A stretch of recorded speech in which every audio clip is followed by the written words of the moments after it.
Yes, sir. Yes, sir. So respond to him when he asks, na? Why are you not responding? Sir, I am responding, sir. Yes. Okay. Our local Now, Mari Ashim, doctor. can you ask him again? Yeah, so I hope I'm very clear now. Yes, sir. Perfect, sir. Okay, Perfect. great. Are you getting his screen? Yes, sir. Yes, sir. Yes, on now. So, very good afternoon, everybody. It's a pleasure, honor, and privilege to be here with the India group, with Satish and Ashish. They are my brothers, and I'm so proud to be a part of their family, their ENT family. And I've been called upon to talk about difficult stapes surgeries and revisions during stapes surgeries. So let us start by going very quickly. I mean, I've already given a part of this talk before, but just as a quick reminders of the problems that we can face during surgery before we go on to how to handle the revision cases themselves. So the problems we face during surgery are entirely due to exposure issues, bleeding issues, and precise local anesthesia and sedation. Because sometimes what happens is that a lot of the anesthesiologists use propofol, and propofol causes unnatural relaxation, causing the patients to move. And what happens is, and when they're getting the upper airway resistance syndrome and their chest is heaving, it becomes that much more difficult to do the stapes procedure. So, as we have discussed earlier, the principles of exposure are very clear. Posteriorly, the base of the pyramidal process should be seen. Anteriorly, one must expose the anterior malleol ligament because it has often been seen that the cause of small amounts of residual conductive hearing loss is an anterior malleol ligament ossification or hyalinization. And overexposure is done when the body of the incus is seen. Always preserve the chorda, smoothen the edges of the curettage of the posterior superior overhang in order to prevent late minor retraction pockets. Mostly endomeatal incision if the exposure is to keep the plate instrument. So this exposed mid surgery.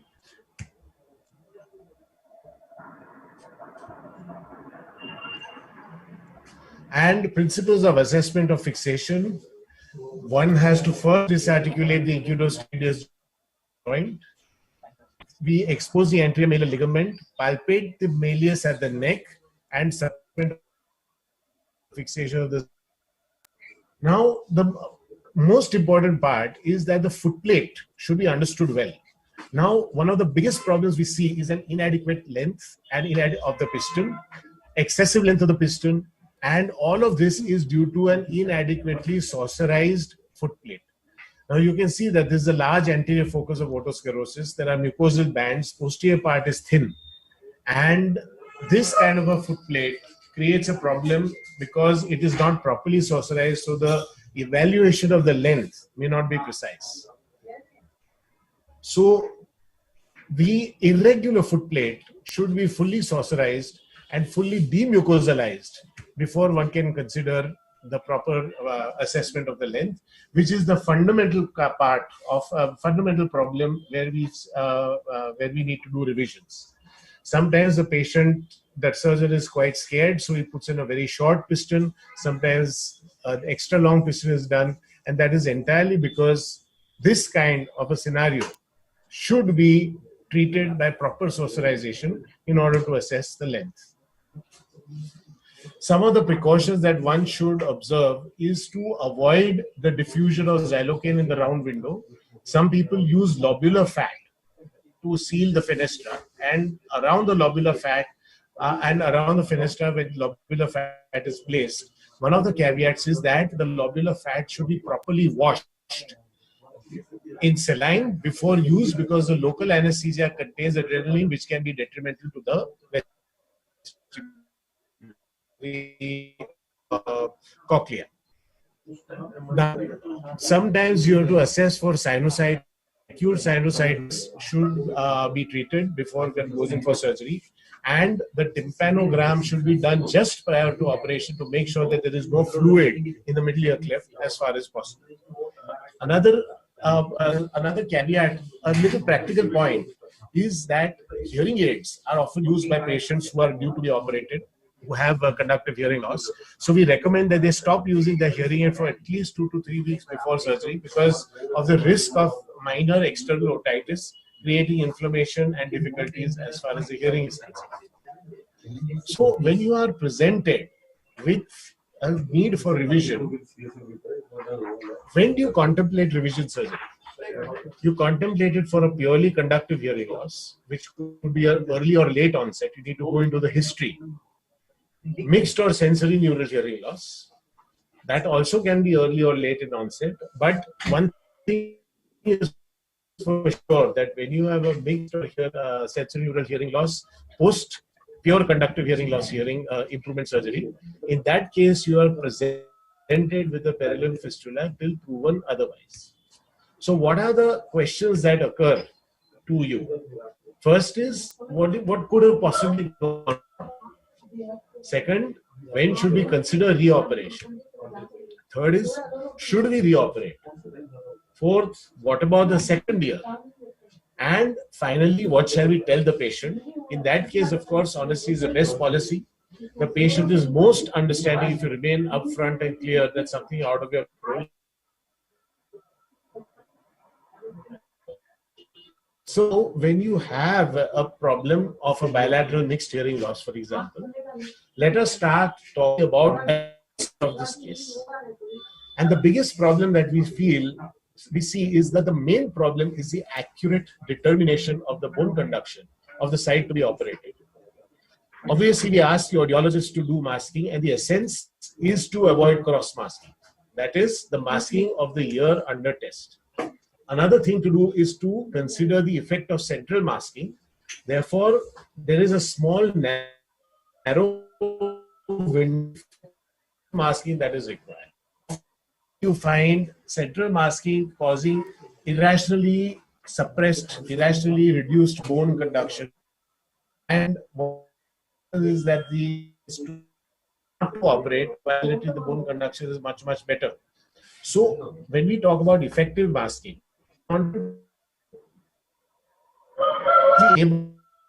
The audio is breaking, sir. out here. White noise is very inefficient because it causes 20 decibels loss. Therefore, the pure white tone, because of the frequency insert marking, is to one. Because Sir, your audio is breaking, sir.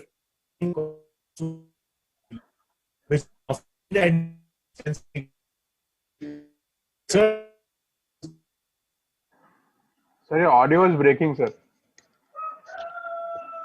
We lost the slides. Yes, Hello? sir.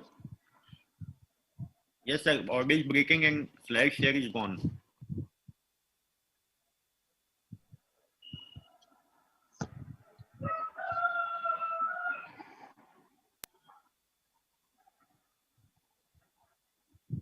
am I audible? Yes, sir. Yes, sir. Yes, sir. Yes, sir. Now audible. Now audible, sir. Yes, Hello? sir. Now it's better, sir. Now, sir, it's coming, sir. Better, sir. Am I audible? Yes, sir. Yes, sir.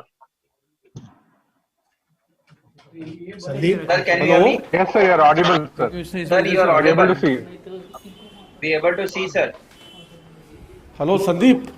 Yes, sir. Sir is audible and we're able to see, sir. Okay. Okay, good. Thank you. So central masking, what is central masking? It is the elevation and threshold in the test ear as a result of masking noise in the non-test ear, even though there is really no crossover. This is due to efferent CNS pathways using the same mechanism as temporary threshold shifts. And this causes an false depression of bone conduction levels by 5 to 15 decibels, and thus gives us a wrong idea of what exactly is happening to the patient's ear. So now, for example, if you look at the left ear in this patient, the left air conduction and bone conduction with insert masking causes this additional depression of maybe 10 or 15 decibels due to overmasking. Why is there overmasking? Because if you are giving 70, 80, 90 decibels of insert masking in a year, you can see on the right ear in the non-test year, he has 50 decibels by air and bone. In this case, if you give 70 decibels and increase to 100 decibels, that will cause overmasking, causing the threshold to falsely reduce. So this is something that is called central masking, which should be avoided. This is what happens when you assume a bilateral severe mixed loss with bone conduction worse than 50 dB on both sides. So what happens when you have a very poor bone conduction and you want to do salvage surgery, and then you want to decide which side you want to operate? In that case, you want to give masking through power linear amplification hearing aid, which gives an output of 120 decibels. Because remember that the insert masking is okay till 90. If you already have 70 decibels of bone conduction, 90 decibels of insert masking may not be enough. So we want to give excess masking. So we give masking through a hearing aid to give a maximum output of 120 decibels. And additionally, an audiometric Weber also helps to choose which ear is to be done.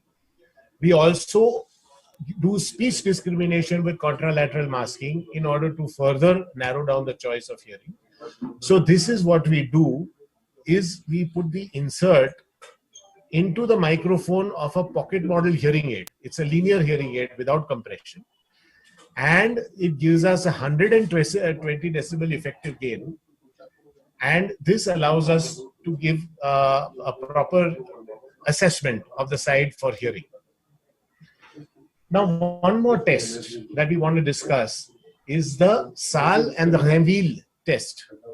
Now, this is the cross-check test to assess the difficult assessment of a bilateral severe mixed hearing loss. What do you do in this test? Masking noise is given by bone conduction on the forehead, where masking is available till 100 dB. First, you do the plain air conduction threshold. Then two masking levels of 60 decibel and 100 decibels are given, and the air conduction thresholds are repeated. The key is that the greater the threshold shift, the greater the cochlear function. So what you do is, when you do have a threshold shift, you subtract the threshold shift audiogram from the plain air conduction audiogram to get the true bone conduction. So now if you see this person in the right ear and the left ear, we want to confirm whether the bone conduction in the left ear is really the true bone conduction. So using the Rainville, what we tend to do is, when you give the masking noise, the difference is very small compared to the difference in the right ear.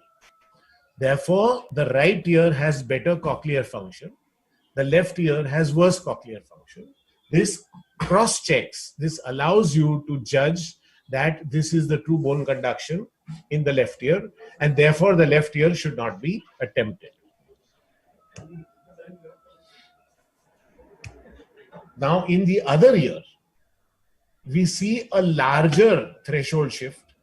Both the bones are roughly the same, but because of the larger threshold shift in the left ear in the audiogram on the right, one would choose to operate on the left ear for better discrimination.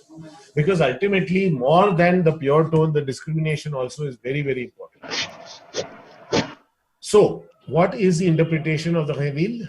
That in a normal and conductive hearing loss patient, the expected shift is 45 to 55 decibels across frequencies. In sensory neural hearing loss, there will be a shift of 5 or 10 decibels across frequencies. And this is a good cross-check of bone conduction in cases of mixed hearing losses. So now, let us see, when you go in for revision, now that you correctly assessed what is happening, out of a total of 4,500 cases that we assessed between 2000 and 2019, we had previously operated ears with problems 284, pure conductive hearing loss had 151 cases, mixed hearing loss in 35 cases. We declined surgery in 98 years because of superadded Meniere's, dead ears, and autoimmune inner ear disease causing fluctuant hearing loss. So, in order of frequency, what were the commonest causes of those cases with a pure conductive hearing loss? One of the commonest causes was incus necrosis, followed by reobliteration, followed by piston displacement, followed the Baylius fixation was the fourth common cause of pure conductive hearing loss. Some people had abandoned the case due to overlying facial nerve. Some people had abandoned due to floating foot plate, short pistons, chronic discharging ear, displaced prosthesis, not a stapes prosthesis, but displaced torn. And rare causes were due to, can you believe it, 2 or 3 doctors had abandoned it due to an overhang. They said that ossiculus was not seen in their operation notes and they had abandoned this the procedure. Reossified vein or perichondrium is rarely a cause for conductive hearing loss.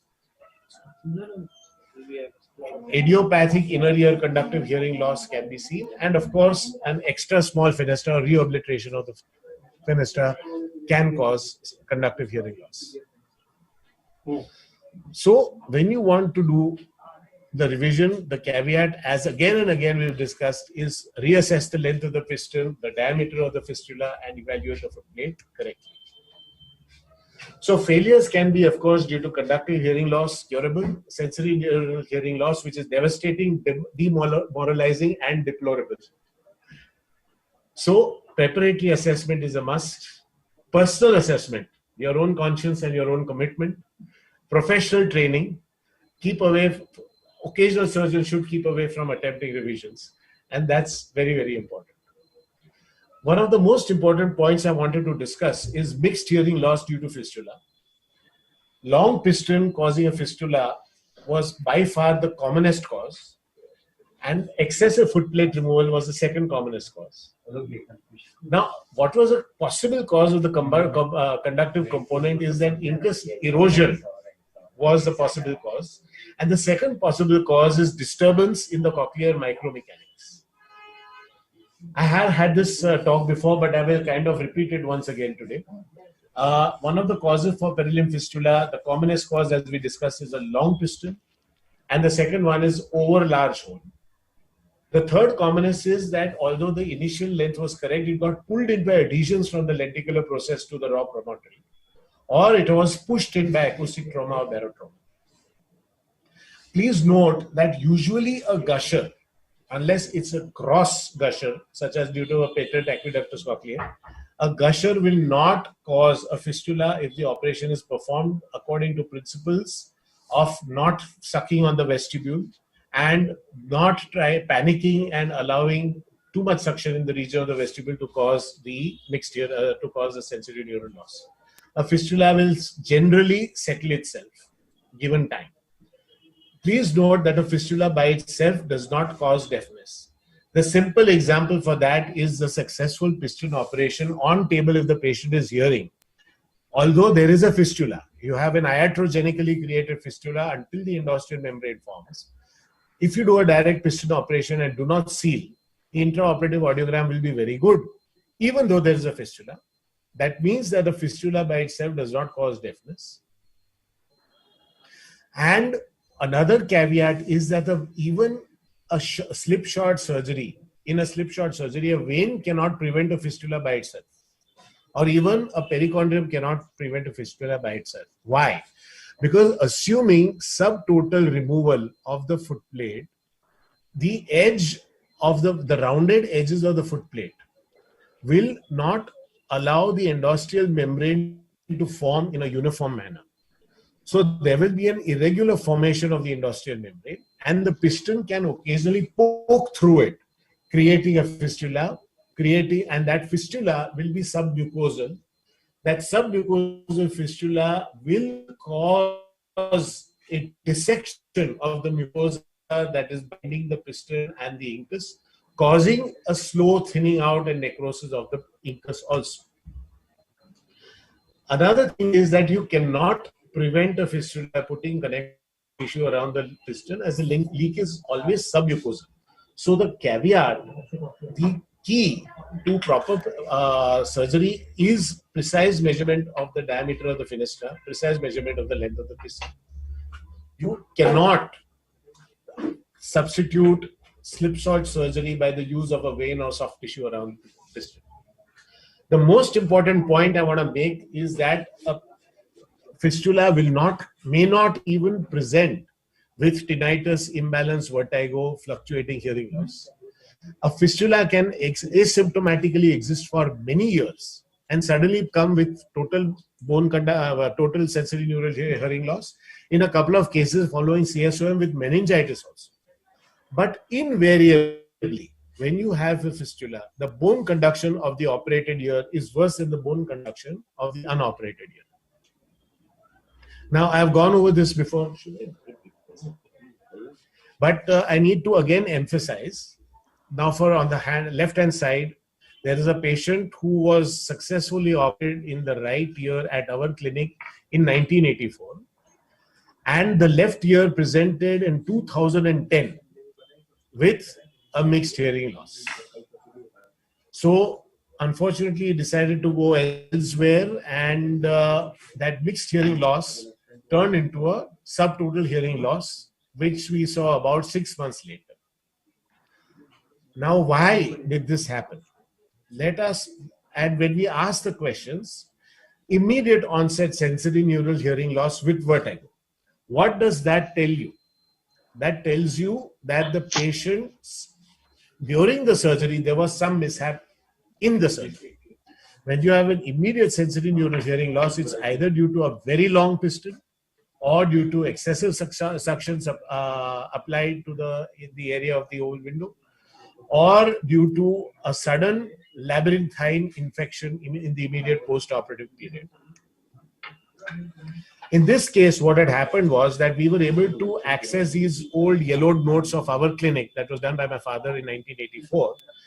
And the old notes showed a 3 millimeter long piston, 0.6 millimeter diameter, 0.8 millimeter hole, and it was still functioning from 84 till 2010. While the left side, remember the right side was 3 millimeters, the left side, there are a lot of surgeons who like to use only one length, that is 4.5 millimeters. And this surgeon had inserted 4.5 millimeter long piston of the same 0.6 millimeter. And that 1.5 millimeter excess length was the cause of the sensory neural hearing loss.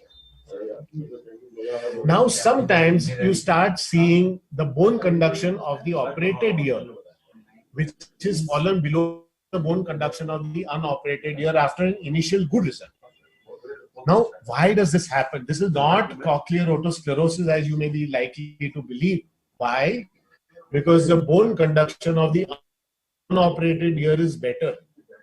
In all cases, after a successful piston operation on one side, if the patient follows up after many, many years, invariably the bone conduction of the operated ear is better than the bone conduction of the unoperated ear.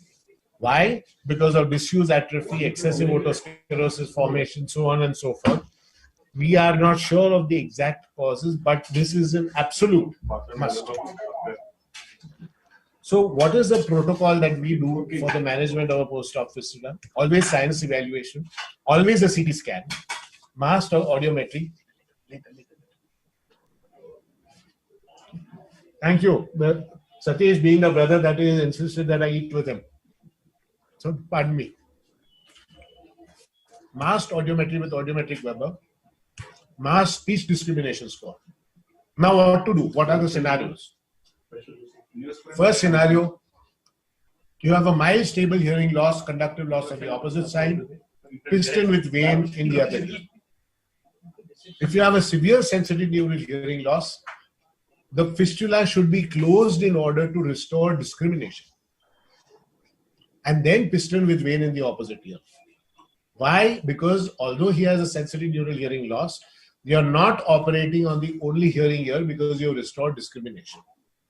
If, however, you are unable to restore discrimination, I would consider doing a cochlear implant on the fistulous ear before I consider doing the stapes surgery in the unoperated ear. When you are presented with a small fenestra and a long piston, a cost technique to close a fistula can be done. When you are presented with a large fenestra, excessive footplate removal, and a fistula, cartilage on vein should be done to close the fistula. Now you can see this patient. You can see that the long piston is going deep into the vestibule. She was operated in England 3 years before this scenario. She was okay till she took a flight with URTI.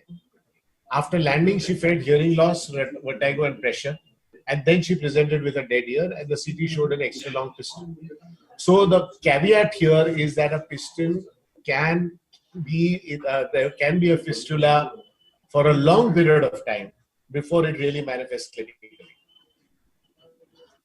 Those cases, the last 15 cases we done, we were able to give better than 60% speech discrimination score and better than 70 decibels AC average hearing loss. Noting. And no improvement in 6 patients, in which case they had to consider cochlear implantation that year. So when you have that scenario, what do you tell the patient? The biggest caveat is what do you tell the patient? To the patient, you say that there is a 20% chance or a 20% improvement sufficient to wear a hearing aid. But the other ear, no longer an only hearing ear, would become operable. Intra-operative diagnosis of a fistula, of course, it has to be isolated on gel foam. I'm not going through this surgery because this has been shown before. But even when you use a piston, and this has been mentioned adequately by Satish on many of our previous webinars, that the vein should lie flat. This is a visual indicator on the right hand side. Excessive invagination of the vein, that there is excessive length in the vein. Now coming to other difficulties in surgery. When you are confronted with a very short incus, a Robinson's bucket handle prosthesis would be the best option in this kind of a scenario. Why? Because you want perpendicularity of the prosthesis to the oval window. So maintaining perpendicularity of the prosthesis for the foot plate is essential. Proper crimping is essential. And proper length is essential. Remember to compensate for the length of the Robinson's prosthesis. It is shorter than by 1 millimeter than the regular prosthesis. And remember that excessively long prosthesis cause barotrauma and causing inward displacement. If the malleus is too anterior, one can relocate the malleus also. Another myth is that the piston is self-closing. A lot of times I've seen a scenario where the doctor has put a perfect piston with a perfect length but not crimped. So because they believe that firm crimping leads to incus necrosis, and that is a myth. They also believe that a tight fit in the oval window is essential to avoid a fistula. That is also wrong, because an excessively tight fit will cause erosion of the undersurface of the incus. Ashish, you tell me when you're ready. Ready. If you are after, we can get another 10 minutes. Another 10. We can go on. Okay. So what are the stages of incus necrosis that you have to deal with sometimes? See, this kind of a case, this is a revision case. I apologize for the picture, this is slightly dated. That the piston is the long got eroded and the piston is still hanging on for dear life. But it is ready to fall off and this area has got thinned out. So the best option is to hitch it up back and use a Y cartilage holding the remainder of the long process while anchoring itself to the inferior annulus. And this is a live tissue. You're using cartilage with both sides perichondrium intact. So it is always going to anchor the piston beautifully in its proper position, and it will never get necrotic. So that is when long process is undergone mild necrosis. When the long process undergoes partial necrosis,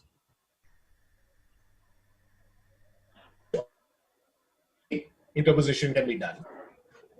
And if there is a possibility of a discrete fenestra and the incus is beyond use. It cannot be used anymore. Excessive necrosis of the long process happen. And if you can create a discrete fenestra, a malleus prosthesis, a malleus handle prosthesis from the malleus neck to the oval window with a vein interposition can be used. And if, however, you need to do a subtotal or a total platinectomy because of excessive removal of the foot plate by the earlier surgeon or whatever, then a cartilage with vein interposition can be done. Now, one more caveat is that when we are using a titanium piston to prevent extrusion, be sure to interpose adequate between the drum and titanium. This is a small number of cartilage that is put between the titanium loop around the neck of the malleus and the tympanic membrane. Another point is fixation of the prosthesis. Poorly fixed prosthesis causes incus necrosis. Can you see this notch in the incus? And the notch is always on the undersurface of the incus. You can see in this case, there is a good endosteal membrane in the previously operated patient.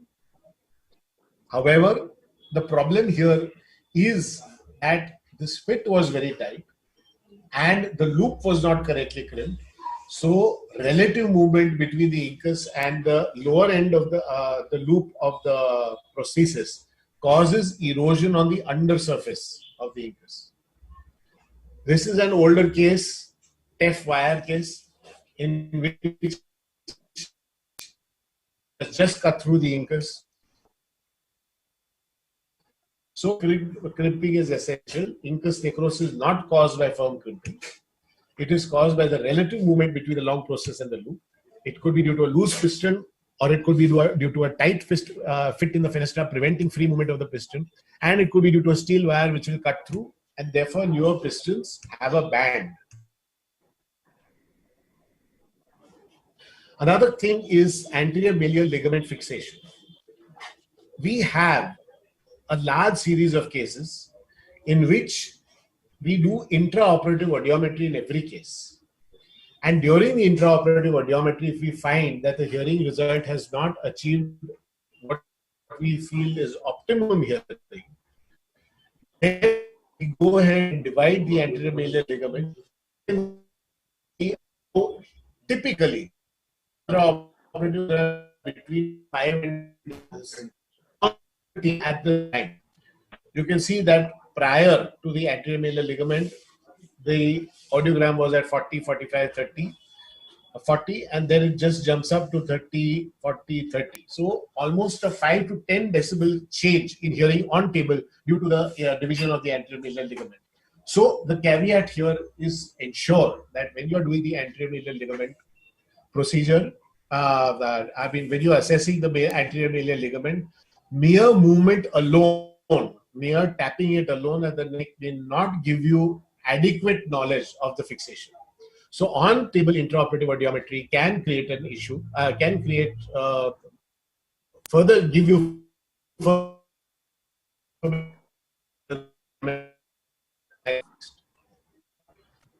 stapedotomy can cause extrusion unless you interpose some cartilage between the titanium and this. Now, I'd like to show a small case in which we did a revision malleus stapedectomy with a titanium piston.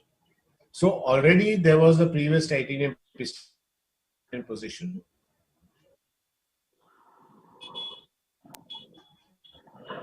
Very, very little form. And you can see that because of the absence of the incus, the malleus has probably moved laterally. And you can see that the piston is no longer, it's too short. It has migrated posteriorly and it is too short. So why is the angle? Look at the angulation. The malleus is not posteriorized, so to speak. It is not displaced posteriorly. So the angulation also is wrong. Now we put a little bit of saline in the round window and using a disc, not a needle but a disc, look carefully. We wanted to know whether or not, you can see the round window reflex is present. So the membrane is there, the foot plate is not irregularly thickened below the membrane, you have a smooth movement. So that is the first step you need to do. The next step, of course, is to remove the prosthesis gently. You can see this cannot be reused, it's too short. Plus the angulation is all wrong, it's angulating posteriorly.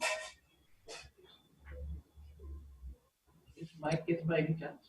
No, no, it's not Dr. Ashim Desai's case. That's what question he was asking. And very gently it is removed.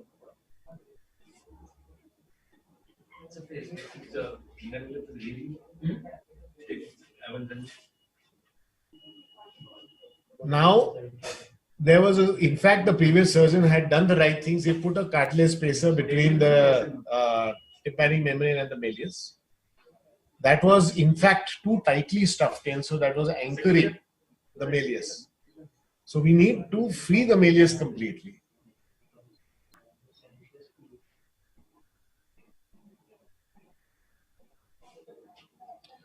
You can see that a small groove had been drilled in by the previous surgeon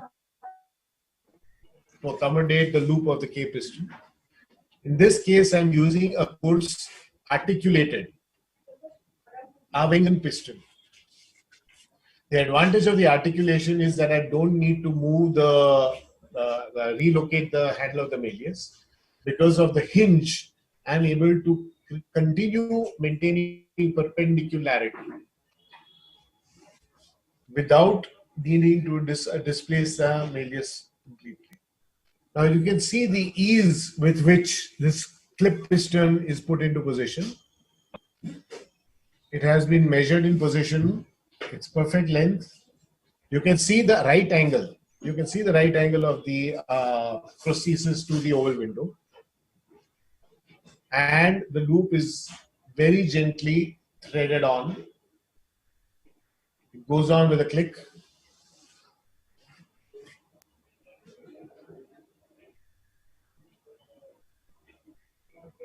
And it is well positioned. You can see using the hinge, I can change the angulation completely.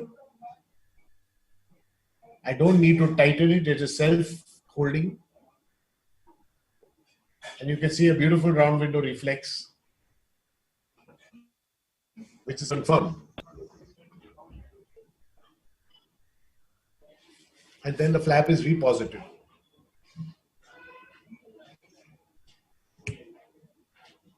So, in all cases of incus necrosis, of 40 cases of incus necrosis, our results were 25 cases had a less than 20 decibel airborne gap at the end of the procedure.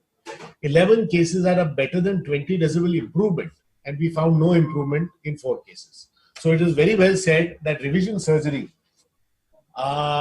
is an issue as far as final results are concerned. Now, when you are dealing with a floating foot plate, the previous surgeon has done a procedure, the foot plate is floating. What do you do for this? Let us look at the principles of handling a floater. If the foot plate is floating but not subluxated with an intact ossicular chain, one should leave it alone. If the crura have been previously fractured but the foot plate is floating, although not subluxated, place a vein with piston of the appropriate length. And if the foot plate is blue, you can even fenestrate with a laser, because even if the foot plate is slightly mobile, the laser can be used on the foot plate to make a fenestration. And in a floating foot plate also, you can have a very precise fenestra made. Now, what happens in the more difficult scenario when the foot plate is subluxated? Once it's subluxated, it has to be extracted. And the best way to extract it is to make a small, what they call a pothole with a 0.6 millimeter burr, just inferior to the, on the promontory, just inferior to the foot plate. And then extract the foot plate, then use vein and cartilage to replace it. And of course, if the foot plate is subluxated and it's blue, it can be fenestrated with a laser with a 0.8 millimeter fenestra, and you can use a vein with a 0.4 millimeter piston. In obliterative otosclerosis, very important not to drill a hole. Ashish showed very beautifully in a previous seminar that saucerization is essential. You're not drilling a hole, you're not drilling a well. You are creating a shallow saucer so that you can precisely assess the length of the piston. And the whole foot plate has to be leveled. Do not drill only the diameter of the fenestra. In such cases, vane interposition should not be used, direct piston only. And always re-measure the length of the piston after the saucerization in order to make sure that you don't have too short a length. What do you do with short piston and re-obliteration? You can see in this case, because of the short incus, the surgeon has placed the incus on the loop of the incus upside down. So instead of the loop facing anteriorly, the loop is facing posteriorly. But because it's a short piston, the piston has migrated to the edge of the foot plate and everything has reossified. In that case, one should always repeat the surgery and then use a Robinson's bucket handle prosthesis. So we spoke about the malleus head earlier. You could have one of two things. One is minor fixation, in which you divide the anterior malar ligament, and the second one is bony ankylosis, in which case one does an atticotomy from behind forward, place silastic deep to the malleus and do a Teflon piston with a vane interposition, or one can knock off the head of the malleus and do a malleus stapedotomy from the neck, not the head, but from the neck. So I'm sorry for the repeat. Now, what about re-obliteration? Re-obliteration can be revised by Teflon piston on vein or cartilage on vein perichondrium. It's very easy to revise this situation. Piston displacement occurs when the incus is slightly thinned, which is caused by, as we previously mentioned, uncrimped piston tight fit in the fenestra. And the treatment is replaced after checking the length and caliber of the fenestra. So this is the scenario in which the incus is perfect. You can see a beautiful blue membrane. However, the surgeon had neglected to crimp the piston. So in this kind of scenario, it's the simplest case possible. Just put the piston back on and crimp it. There is nothing further to be done. Sometimes less is more. Now, when you have an excessively overhanging fascia, the treatment would be a direct piston operation. The way forward is that although in this case you can see that the crust appears thick, the area of footplate which is visible is very, very small.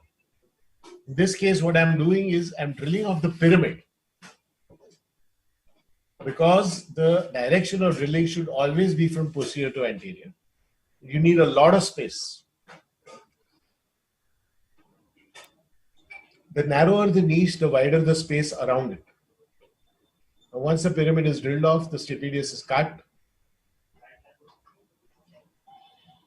And then the posterior crust is drilled from posterior to anterior. You can see it's gone through completely. And you can see deep down that there is just a microscopic visibility of the footplate. One always uses dry gel foam. Remember, the facial is fully dehiscent.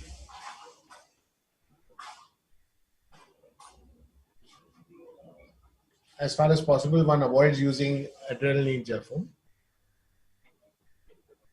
Disarticulation of the IS joint.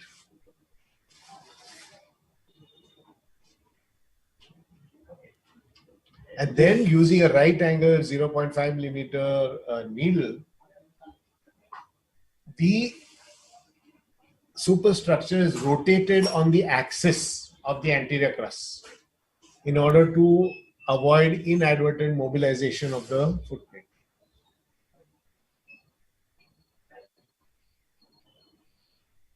And then the fractured bone is turned towards the promontory and pulled down.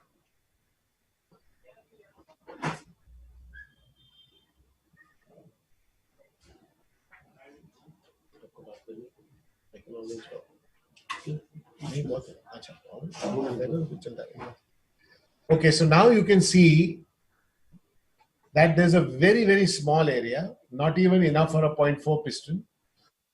So we create space by stuffing dry gel foam between the fascia and the promontory.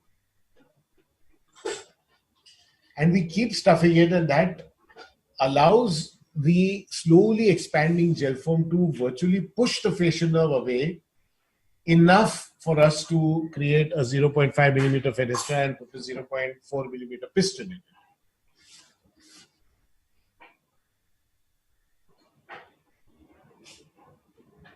So you can see slowly the space is being created.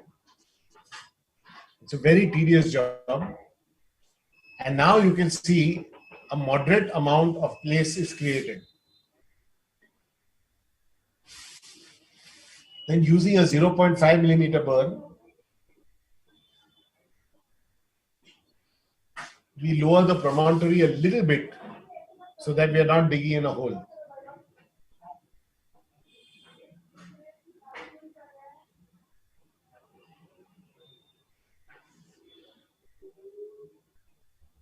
So now direct drilling on the foot plate is done. Remember this area, we've drilled out a bit of the promontorium.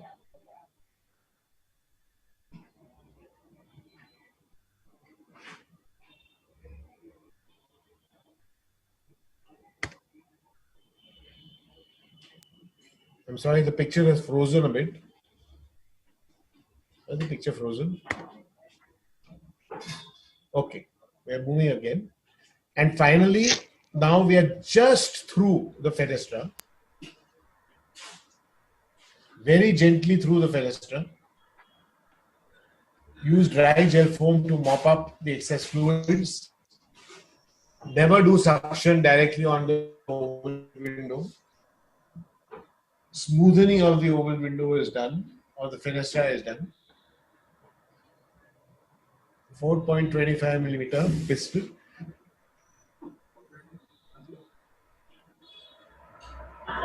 Once the piston is put into place, we do a hanging test and a bending test to ensure that it is not too long.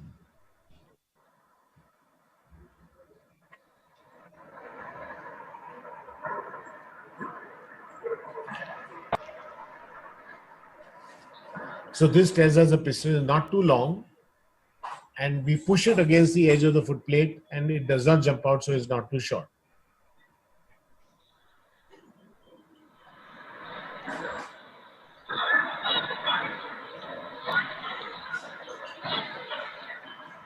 And finally, the piston is crimped, thus restoring the hearing. Gross overhang of the facial nerve is treated by fenestra novo ovalis. In these cases, we first give the option of hearing aid. We also give the option of the Baha. And if the patient is absolutely adamant, only then we consider putting in surgical prosthesis. In this case, what happens is that when the facial nerve is fully prolapsed and hanging over the oval window, the entire labyrinth is pushed forward. So in that case, what we do is we create a fistula over the lateral canal. Here you can see the short process, the long process of the incus. That's a short process. That's a long process.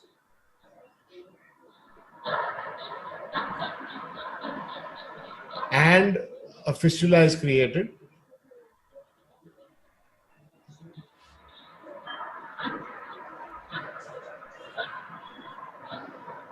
Once the fistula is created, the blue lining of the lateral semicircular canal is done. Can you see the blue line here? Then, like a stapes surgery, very gently, the blue line is penetrated.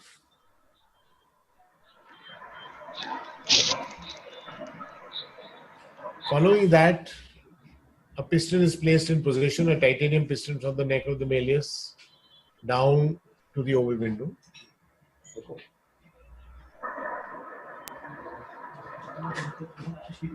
And then surrounded by soft tissue.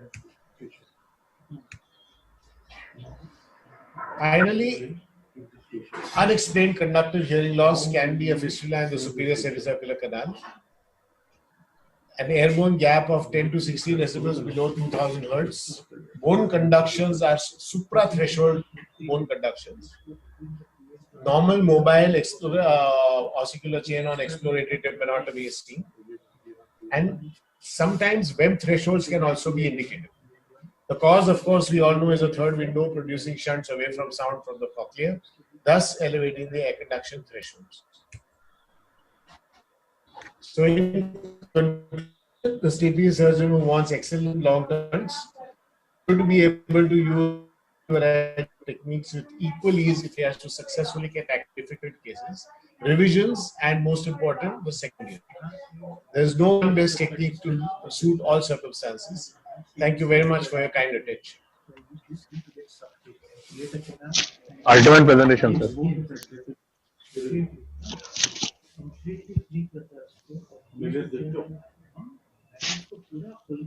Done? Yep, done. Yeah, we had a little discussion. दोनों mic on करा दो. साथ में बैठ सकते हैं क्या बाजू में? दो minute. Yeah, excellent talk. Thank you.